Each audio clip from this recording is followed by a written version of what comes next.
This is Daily Blast Live. We're talking about what you're talking about. You all ready for this?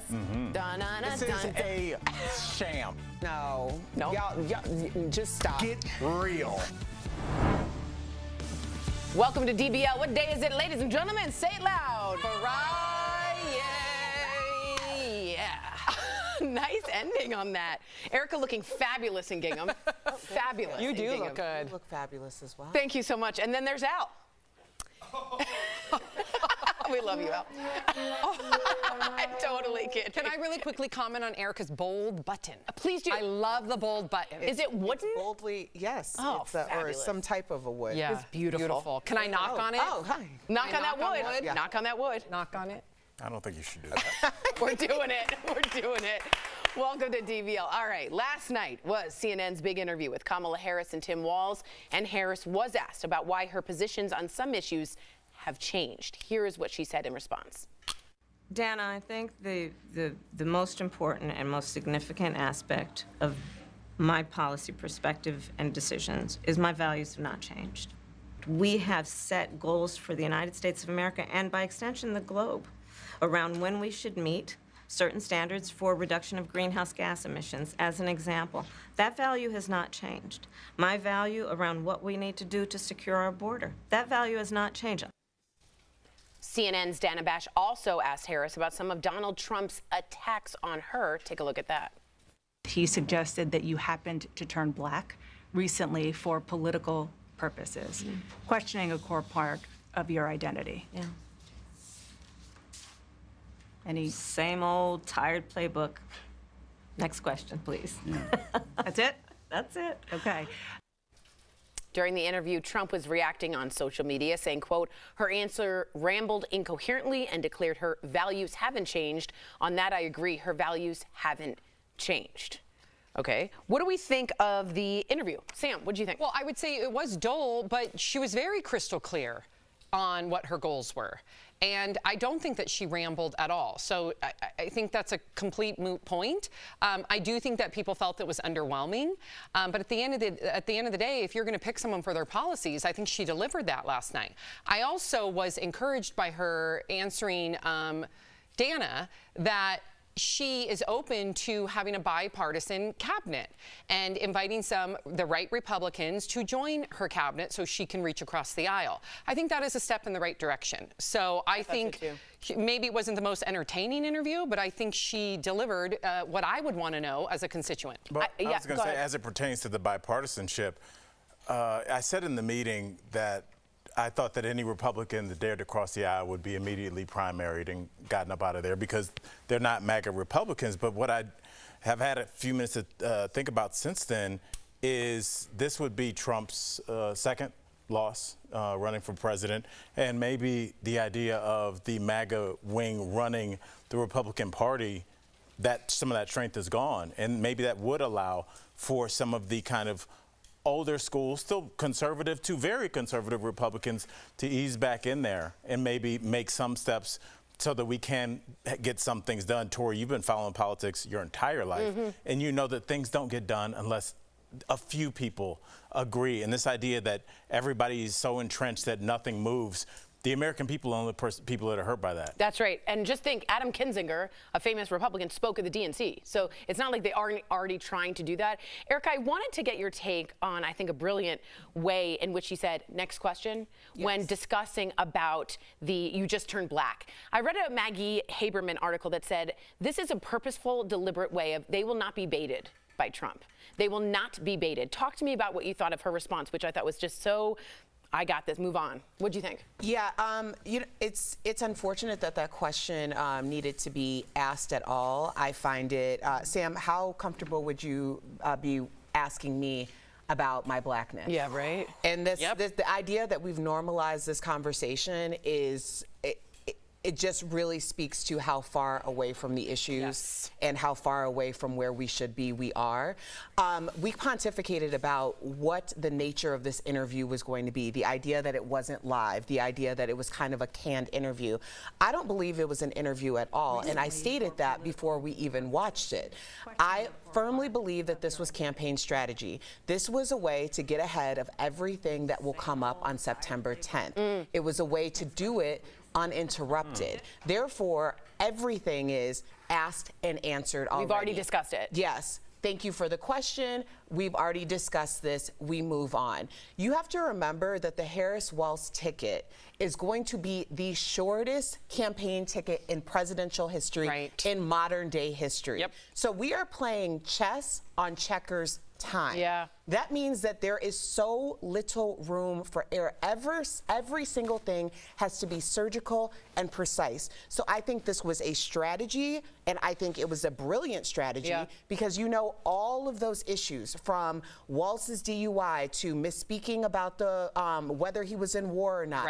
Harris's stance on fracking, how that's gone back and forth, which by the way, she represents the ideals and the attitudes of most constituents because everyone's anti-fracking until they realize that the cell phones that they're tweeting from are made from petroleum products. So I think that we all are kind of like, where do we stand on this? Based on the new Green Deal or based on fracking? So I think that it's very representative of the demographic in total, and this is the way they should be moving. Interesting. I also like that she said she's giving $25,000 to a new homeowners trying to get a down payment. I think that's a beautiful movement. Or the $6,000 child tax credit. Exactly. I thought that was interesting. Informative years. Exactly. I do want to get to this. I want to take a look at these polls that have just come out. These are the latest swing state polls, and we all know that this election on these swing states. She is ahead on all swing states. If you see on the left there, top left. Look at Wisconsin. Yeah, now look at Arizona. That's the only one in which they are basically tied. But for a Trump campaign,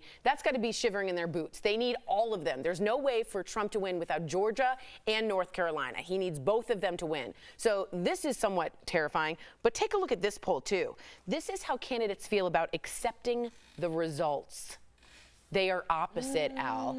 She is 29% not prepared, 68% prepared. He is the direct opposite. How scared are you about this election is rigged in another January 6th? The amount of voter fraud that's been found over the course of since we've been, I think it's like 32 actual real cases. It's like minuscule. It's minuscule. Over, I think it's 2 billion votes cast. It's not a thing to be discussed, but all you need to do is give your base. It's almost like sometimes when there's a close football game, and this will be a close game as well. We saw those margins that you just think, well, the ref cheated us in the fourth quarter. Well, of course, the home fans, the people that lost, they want to feel like they were meant to win. So this is a feeling that Trump has within himself. You have to remember during the Republican primary against, it couldn't have been DeSantis. It was like, who beat him surprisingly in Iowa and then didn't do well? Oh, that's right. Was it? I don't remember. I'll recall. I don't remember. But he said that it was rigged then. And, you know, this has been kind of the playbook. Cruz? Who was it? Was it Cruz, you guys It was said? Ted Cruz. Okay. Ted Cruz was kind of coming out of nowhere. You know, this has been part of his playbook. If he loses, it's rigged. If he didn't, it was meant to be. So I don't know why anybody would be surprised. I can't believe that's a person we're allowing as a candidate for the United States who might not accept the election. I'm running. That's absurd. Coming up on DBL, we're talking about the Trump campaign and the controversy over this visit to the Arlington National Cemetery. Plus, we are chatting with comedian Michael Rapaport, who's been known to give his political opinion or two. Yep. What does he think of both presidential candidates?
Welcome back to DBL. All right, what's going on with Trump's campaign? All week, there's been a lot of controversy over this visit to Arlington National Cemetery. If you didn't see this, we're going to explain it. Trump's campaign posted a video of him visiting a section of the cemetery where political activities are actually prohibited and against federal law.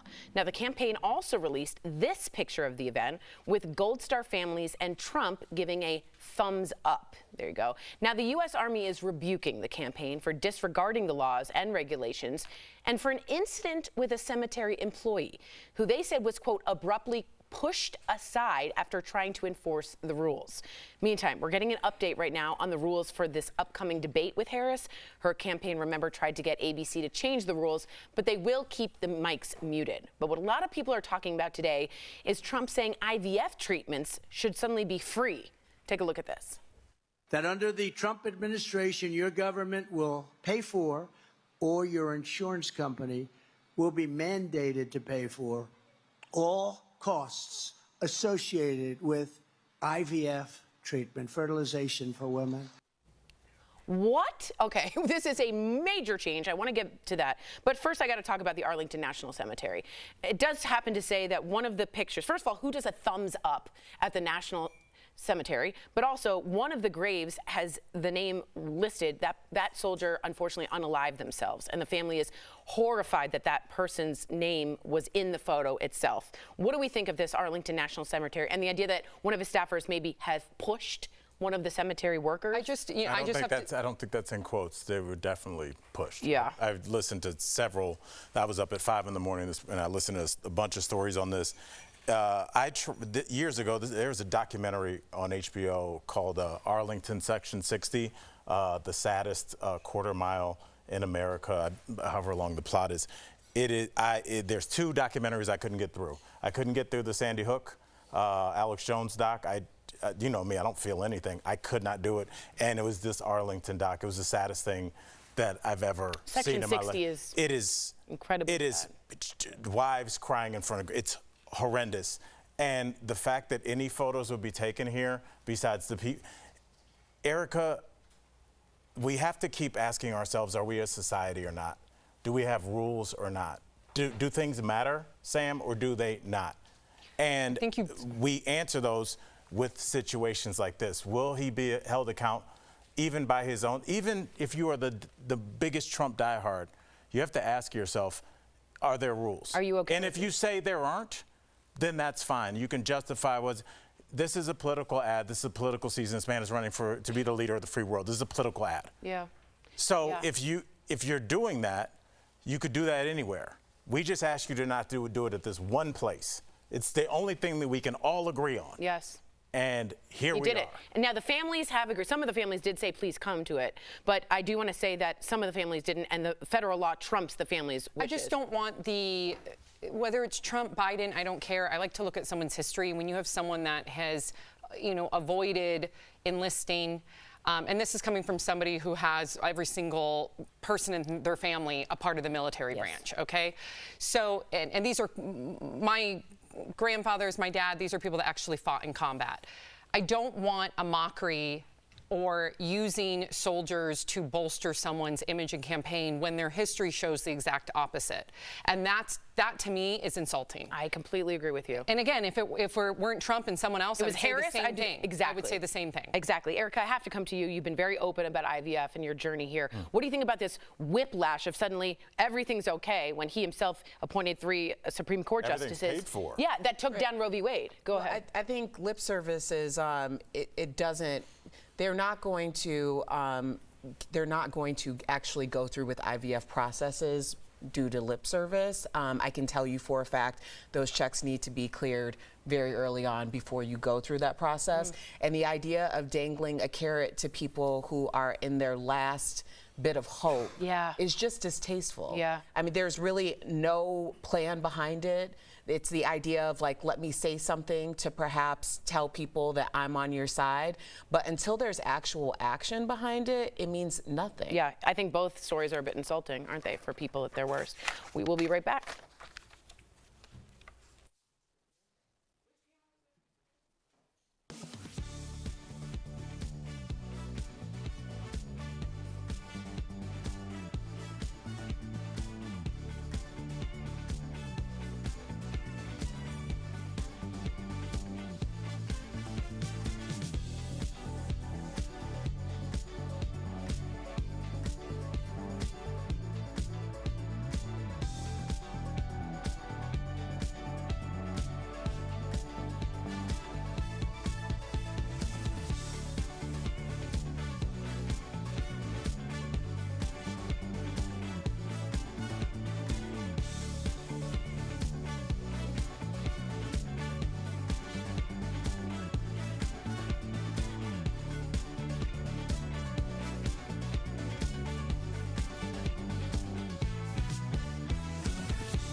Welcome back. He's appeared in more than 60 movies, and he's been podcasting for more than a decade. Earlier, Michael Rapaport joined us. We talked about politics and why his podcast is standing the test of time. Take a look. Michael Rapaport. Yeah. How are you guys? How are you? I'm good. I'm pulled over on the side of the road in New Jersey, and I wish I was, at my home on my computer, but I'm happy to be talking to you guys. I'm sorry to see you guys go, but I've been a fan of the show, and I love coming on the show. Congratulations, first of all. You launched your semi-weekly podcast 10 years ago. So how has your podcast changed over time? I follow you on Instagram. You're always changing with the times. That's a good question. I mean, when I started doing the podcast, everybody didn't have a podcast. Now everybody has a podcast. I love doing it. I think it's probably the biggest change is that I talk about more social and political issues. I didn't even discuss, care, or have a strong opinion about political issues 10 years ago, but I do now. But, it's still a lot of fun, still a lot of trash talk, still a lot of sports, pop culture, and, of course, all my housewife stuff. That's what makes you unique. I love it, man. Now, you did something really cool. You recently polled the streets of New York to see who New Yorkers will be voting for president. Did anybody say Eric B?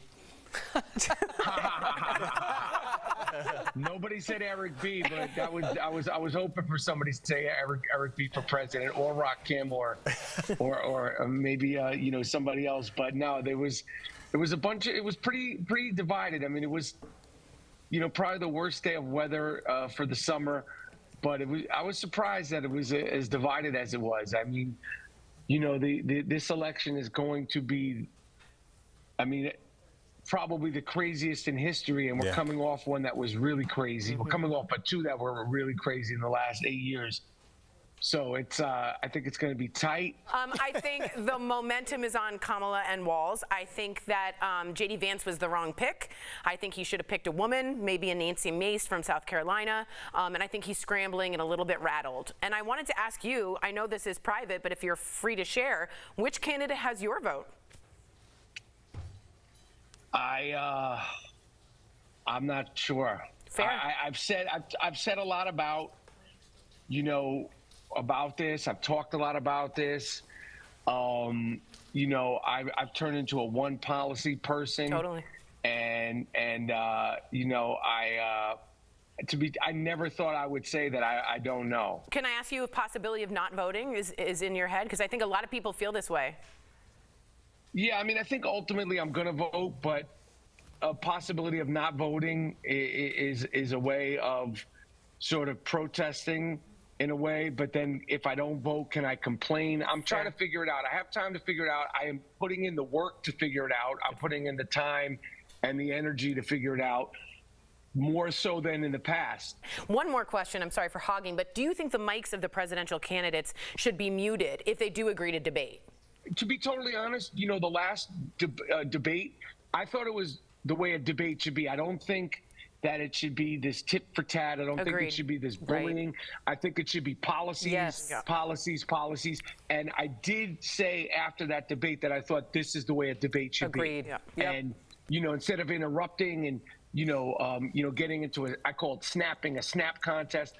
It should be just like that. Agreed, Michael. And we just want to thank you for joining us all these times. We appreciate you. And DBL Nation, make sure to tune into Michael's podcast. I am Michael Rapaport on your favorite podcast platform, and visit michaelrapaportcomedy.com for live tour dates. Thank you again, Michael. Good to see you. I appreciate you guys. And I'll talk to you guys soon. And whatever you guys wind up doing next, I support, and I can't wait to see what happens to each one of you guys individually, and the crew and the producers and all that. Thank you. I'm wishing everybody well, and a kick butt rest of 2024. Thank you. Right on. Yeah, Thanks, man. Thank you. Thank you. Bye, Michael. We needed that. Bye.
Welcome back. You can never be too safe when it comes to your home or business, especially if you live in a natural disaster-prone area.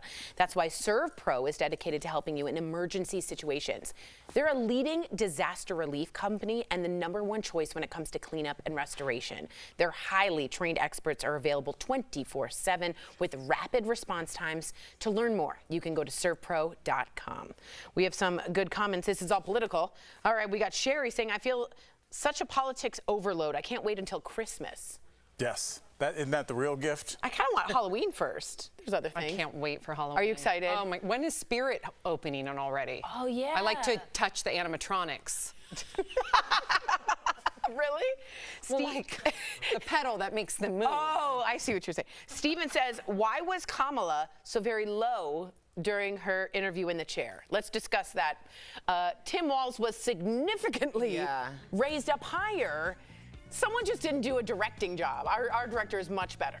But wouldn't you think somebody on her campaign would be like, no, stop until we reshoot? You have to look at the shot. It's a terrible shot. I wonder if in person it looked okay, but then they weren't there looking at the monitor. Because the wide shot was awful. Brian, our director, said he would have stopped it and Good been like, for this Brian. is not right. Good job, Brian. Yeah. He didn't do anything. He just said he would have. He would have. I mean, I love you, Wasn't there. Brian. Brian's not there. Do Good amazing job, things Brian. with We the love show. you, Brian. He doesn't work for Kamala. DBL's new. We'll see you tomorrow. We love you, Brian.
This is Daily Blast Live. We're talking about what you're talking about. Get real. No.